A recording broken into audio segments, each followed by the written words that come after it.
Kiembote kokanda dia okudene Kongo. Mukia ditu dinanga.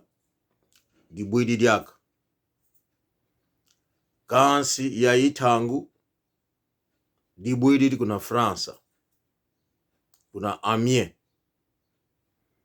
Mukamba tuninanga kokanda dia okudene Kongo. Ndio yo bondo kele kosi. Kosi nakabondoka. Nangavo pangia nikaka kosi luakako. Kanzika. Kanda de kaka kalendi ko luakako. Ndio yo bondo kele pangietu. Kokanda dia okudene Kongo. To uti ko bungi sa yabisondeko Miguel Vuiti. Oya zali leki ya Sophie Dimba na Amiens. To uti ko bungi sa ye lelo na tongo. Yango to telemi sabana nyoso ya ne Kongo. Kalupila kaniko. Kongo elingi koloba ngo ye kosi. Esika kosi tongo akwei kaka oya ye bakoki kokoma wana.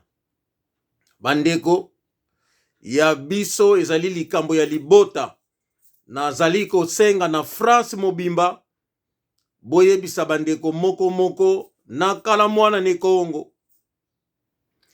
Ndio yo bondokele Miguel Vuiti pangi eto musibata visike nima pangi eto lotelama mwakululuni nanga lotelama ya biso ezali ndenge na biso ndenge to botamaki ekozala pe bongo ti mokolo ya suka.